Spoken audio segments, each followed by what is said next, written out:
Hey, Oh, all hello. right. Wow. This is so weird. What do you think, right? Hold It's on. different. I'm gonna see if I can flip it upside down. Oh no, that's not gonna help. I'm trying to stand this thing up and have headphones in. Oh wait, hold on. I think I got it. I'm a writer, not an engineer. Oh, no, I feel your pain. This has all been learning experience for me. Yeah. I think I have to turn off this fan. Can you hear the fan? Uh, Not really. Okay, Not cool. really. You're good. Yeah. So Audio it's good is to see you. yeah. It's been like, how long's it been now? At least, maybe this is the first time this year I've seen you in person, I right? think yeah. Right? Yeah. Yeah. Because COVID hit like in March, and then everything kind of ground down to a halt. Yeah, Uh, I think I'm sure we've emailed and texted and stuff, but it's like yeah. very oh no. Weird. Oh Weird. geez. All Oh, right. hold on my phone, it All keeps falling down. Okay, okay. right. All right. So let's jump into it. Okay. Hi, I'm David Legere of Woodhall Press, and you're tuned in to Publish This Over Lunch. I'm joined today by Tess Pellicano. Tess is an award-winning producer of short films, a writer, a journalist. She's the co-host of the Connecticut Filmworks podcast, Fade In, co-founder of MT Independent Productions, which is a digital marketing production company, and currently works as a producer for WTNH. Woo! Hmm. Great. Yeah. You can read her work daily on WTNH.com. I strongly recommend you do. And check out more of her filmmaking and digital marketing by searching Connecticut Filmworks on Facebook or going to mtindependentproductions.com.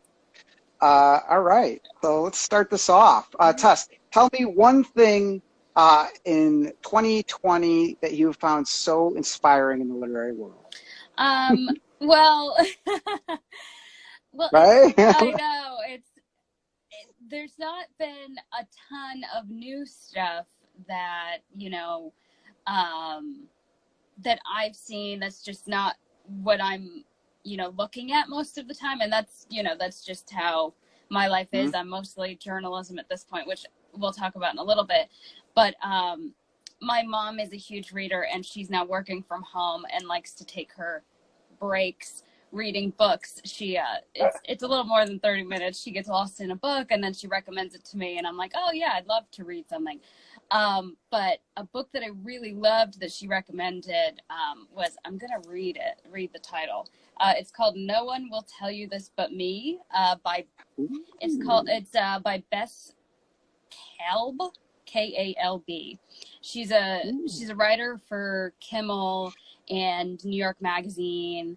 And I think she's Emmy award winning or Emmy nominated. And the book is just very tongue in cheek and funny. And it's written from the perspective of her grandma, who is dead, who has like a very specific opinion and very judgmental about a lot of things, but it's very funny, And so it was well written, obviously, but in this time when everything's like anxiety and, just dark, it was just so good. And it was clearly written before all this, because it doesn't mention it at all, as far as I remember. Yeah. But it was a really good escape, and it just made me happy. And it was just like this nice piece it like evoked a lot of really good emotions, which is the sign of a good writer. So I was really happy with it. So it sounds like for 2020, you've been discovering the pleasure of joyful reading, right? Like I've been hearing this more and more. A lot of people, prior years, everybody loved to read everything heavy, right? Everything was heavy. And I've been finding more and more often this year, everybody's just reading things that make them feel good or make them think about something in a different way. Books on mindset, books on meditation, books that are about humor and laughter. And I think that's really indicative of the time. So it's a really good point. Yeah. I like that point. Yeah. All right. Yeah. Oh, didn't mean to cut you off. Sorry. No, I'm trying to like. It's okay. I was just going to say, reading it really made me think about, trying to search out more books that had the same vibe. Because you're right. It's like, Yeah. you like the vibe of that. Feels good. Yeah. Yeah. I agree. I mean, you can kind of see partially one of my bookshelves behind me. And right now, like, I'm just on this fantasy kick. Everything I've been reading is like Brandon Sanderson, Pierce Brown. I'm just like, headlong into fantasy lately, and I love it. Good.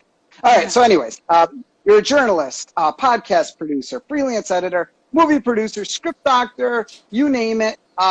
You're doing it, right? So, how did you get involved in so many different areas of the arts? And as time goes on, you find yourself leaning toward one over another. I think you might be leaning toward journalism based on your earlier comment, but how did you get into so many different areas, and now what are you sort of gravitating toward? Well, yeah, so it's funny. You said there's so many different areas and there's so many different stories about how I got in each. But ultimately, like the drive to be involved in it might have something to do with ADHD, undiagnosed, or OCD of some kind of need to be always busy.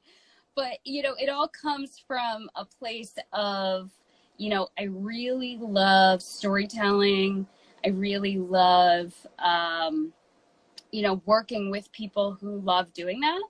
So, Yeah. you know, with Connecticut Filmworks, you know, I found that group 2015. So it was like 6 years ago at this point. And they were just a little misfit group of people who Dave DeStinti led the group back then. He still leads the group now. And he himself was just trying to find, you know, like-minded people who wanted to make movies on the weekends. And, you know, that kind of attracted me. And I've been with them for 6 years now. And then, you know, through that, the podcast thing kind of came naturally because, as you've probably experienced starting your own podcast, you know, everybody's doing it and it's now super easy. You don't need a studio, you know, even though we did start recording ours in a studio. We don't do that anymore, but, but, you know, it's become way more accessible. So you kind of get to try new things and, you know, just try different ways of storytelling and talking to people about the things that you like and the things that interest you. For me, it's, you know, filmmaking and storytelling in that way. With MT Independent, it came out of me being between jobs. I worked in a local television station for a couple of years, and then a bunch of us were laid off. And there was a chunk of time before I was hired by WTNH. And I was like, I can't sit around and do nothing. I have to do the thing I like to do. And, you know, the need for money was there. So I was like, you know, my boyfriend Mike and I started this company to do marketing, video and digital content for small businesses who like really need to or are interested and putting a lot of effort behind their digital platforms, because that's really where everything's going these days. And it was just kind of this other opportunity to tell stories in a different way. You know, we do a lot of like testimonials and, you know, we do some educational stuff too, but we do some like fun Instagram ads for tattoo parlors. And, you know, so it was like this cool, fun, it scratch the itch, but also it paid the bills. So, but we're still doing it on the side while I'm at WTNH full time now. But you know, but everything that I have gotten into is really just I like doing it. There's other people who also like doing it, and you know, let's explore what this is like. So it sounds like for you, even though they all seem like they're these separate areas, it's about the love of good storytelling. Yeah. And whatever medium you're working in, if you could find that storytelling, then it's like, it's got your interest. Yeah. Which is great. Yeah. So kind of in that same vein, right? Last week we spoke with Bonnie Jean Feldkamp, amazing journalist. And your experience has been going toward journalism, right? What's been your experience with journalism? And kind of how do you see it progressing in the future? Well, I work on the digital side, so I'm all website all day. There's totally different people who write for the TV side of it.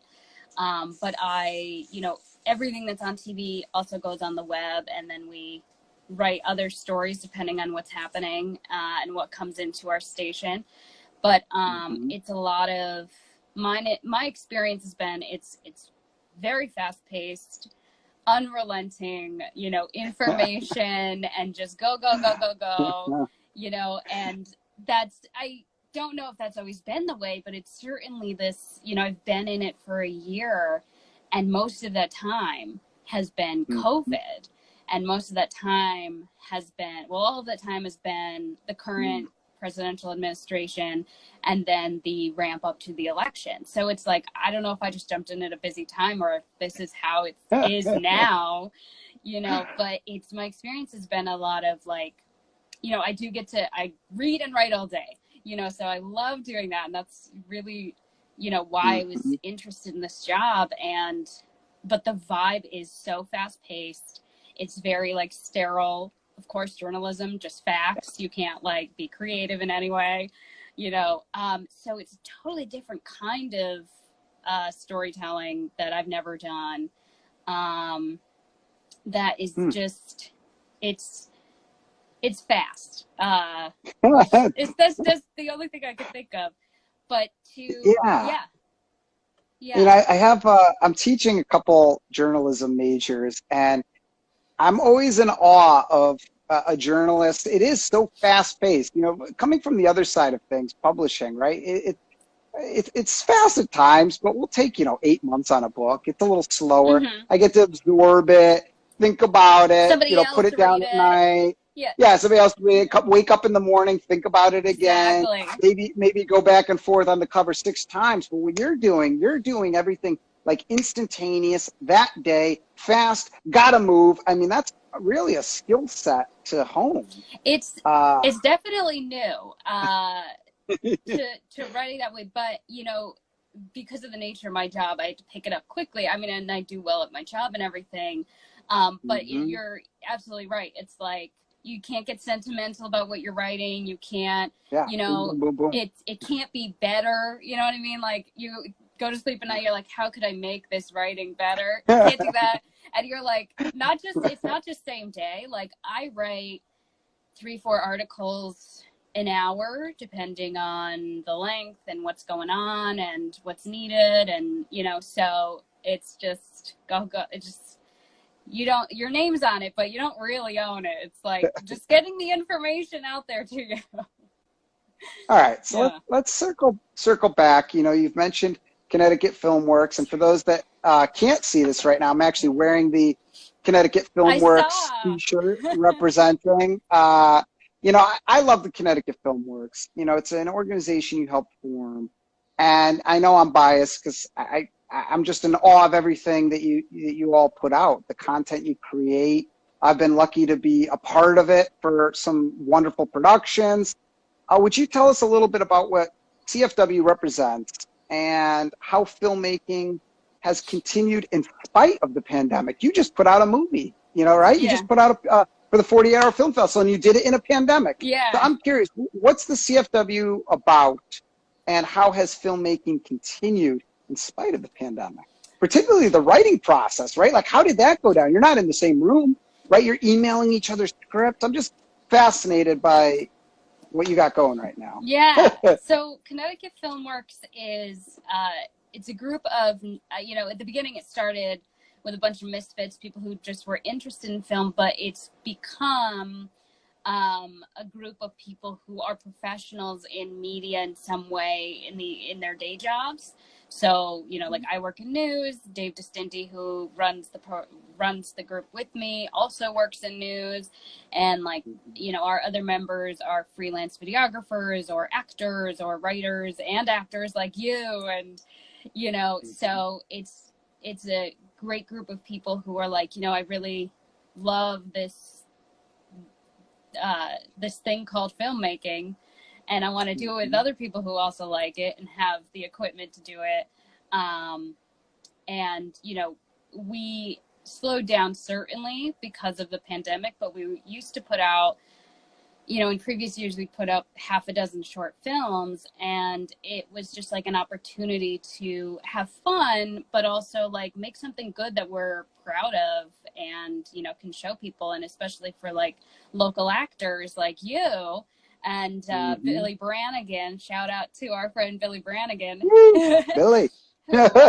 He's really he, like you, has been in several of our projects, and, you know, it just kind of, what we do gives you local actors opportunity that maybe wasn't there before. So it's, and it also looks good on a resume. So, so that's, you know, that's really what we're about. But this year, the last 6 years, we've participated in the 48-hour film project in New Haven, which is a short film competition where you have literally 48 hours from start to finish to write, shoot, and edit a film, and you have to hand it in at the end of the weekend. And you know, because of COVID, we were like I almost didn't want to do it, because I was like, oh, this is gonna just, I don't know it's gonna limit what we write. It's gonna limit who we can have. You know, it's not gonna be the same. It's gonna be so hard. But then, you know, the passion of wanting to do it and wanting to see everybody again kind of won out. But, you know, to accommodate for what's going on, you know, everybody had to wear masks. Some of the actors got COVID tested. With the writing, I think they were on Zoom. The two writers were on Zoom together for the writing process. They weren't in the same room. They weren't even in the same state. You know, and it just kind of, the technology that we have now kind of let it, you know, work for us. And then when it came to shoot day, everybody except the actors wore masks the entire time. And we made the mistake of being outside in 90-degree weather for the entire day.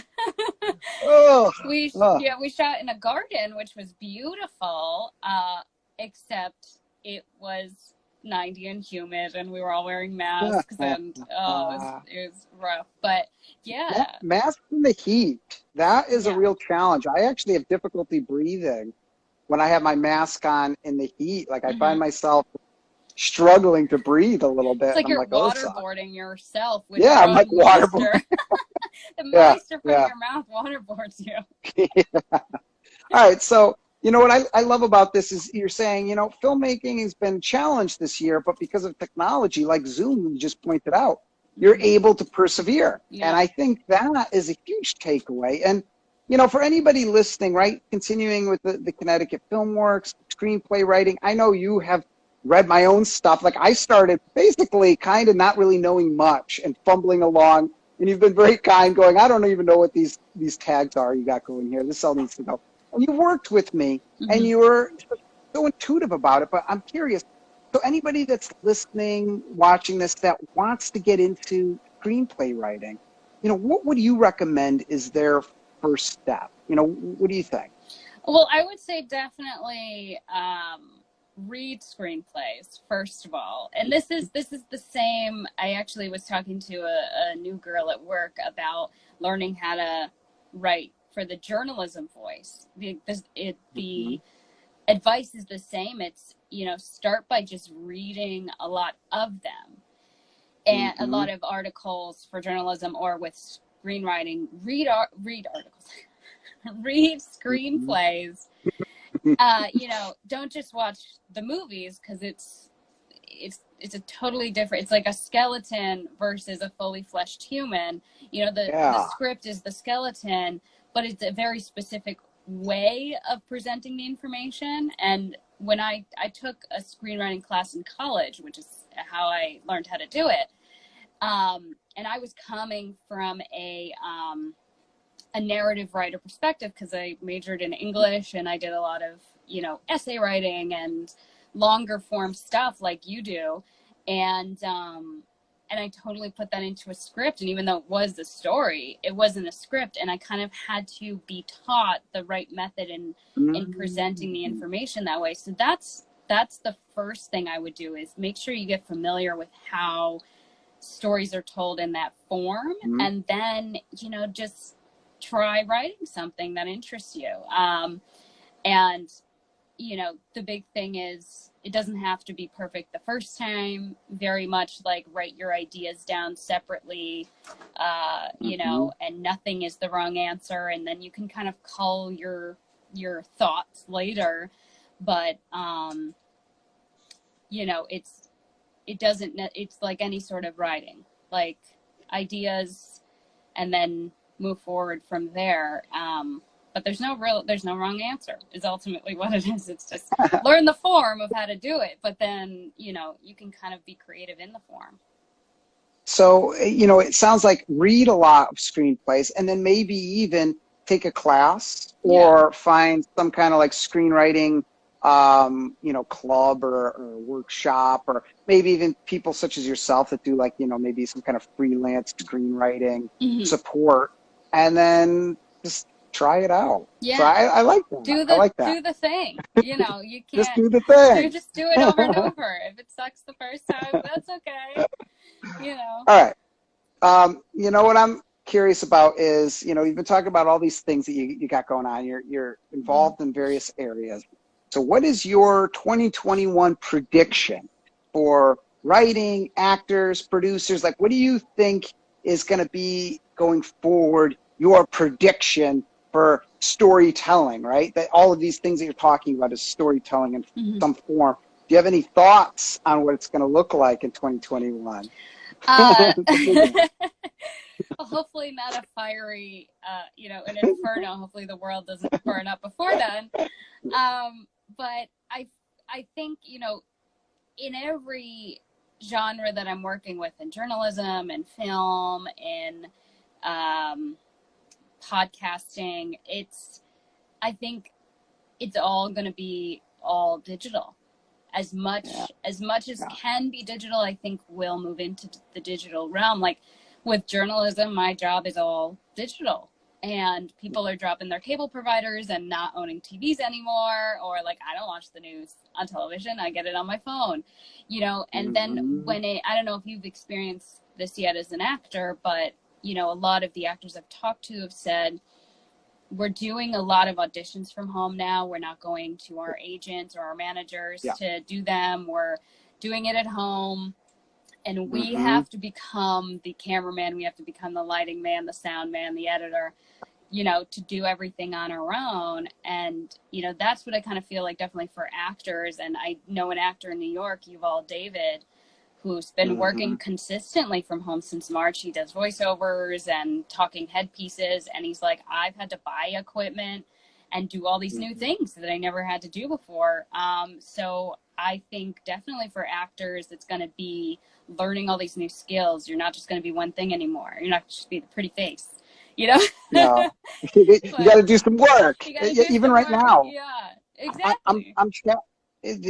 I'm chatting with you on a piece of acting equipment I had to buy. A tripod setup. It's got the Bluetooth, the remote, and all these other things because, like you said, everything now is being done at home. In fact, when you do commercials, they mail you the gear, and you got to like mail it back. And then when you're doing interviews, you have to show your upload speed. So you got to actually take a screenshot of like your upload and download speeds and show that your connections. I actually had one gig, I got it, but my internet connection wasn't fast enough. And the director literally was like, I don't know about that. You know, like I was like, it's what I got. So I actually ended up having to upgrade my internet recently because everything's online now. Everything's online. Even what we're doing right now, everything's online. Yeah, and I would have never, I don't even know how to check my internet upload speed. I don't even know what that is. If you go into Google and actually just type internet speed, there's all these like things that come up for free, and you just click it. It'll actually test how fast your internet connection is, which might scare you because you might be paying for something and being like, wow, that's really slow. Oh, no. I thought it was good. But anyways, three things, right? I ask everybody, coffee or tea? Coffee. Right now my phone is being held up by my mug of coffee, so it's going to go cold before I drink it because I can't, there's nothing else holding up my phone. All right. Do you drink it black, cream, sugar? What's the coffee routine? Almond milk and sugar. Yeah. See, I like that. Okay. All right. All right. What gets you up in the morning? A quote, a motto, song. What's your inspiration for each day that gets you flying out of bed? We're slowly moving out of bed. Yeah, it's more of a slowly getting up. It really kind of my taste in music, not my taste in music, but the things that I listen to consistently kind of change over time. Right now, I'm listening to some new pop music by an artist called Anne Marie, I think. And it's just kind of, she's British, and she does some, you know, fun songs, but they're upbeat and fun, but they're also like empowering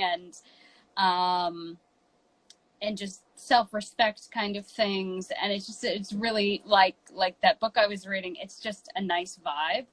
And so, you know, when I go on my runs during the week, you know, I like to listen to that kind of stuff. And that's my thing right now. All right. And lastly, for anybody listening, watching, a final piece of advice or tip, anything? Wear a mask. Please wear a mask.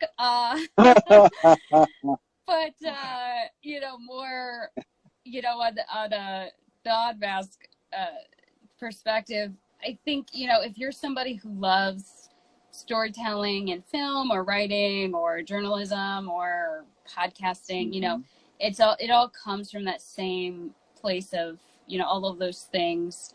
Everybody who does them has that same drive to tell a story in that medium. And if that's, you know, if that's something you're interested in and you're like, I don't know where to start, or I don't know where people are that do these things, you know, this beautiful thing called the internet is really great. And as we talked about, because it's, you know, everything's online and we can communicate anywhere, if you know, find groups, find trainings, you know, find something that will get you involved with other people doing the thing you like, and that'll help you get started if you're new to it and you want to start. That's great. Yeah. So thank you again for being here. Please be sure to check out Tess Pellicano on Facebook. And if you have any questions on anything that was covered here today, or, you know, you want anything at all, please feel free to contact me at david@woodhullpress.com. Tess, thank you again. This was awesome. Yeah, thanks, David. It was so nice.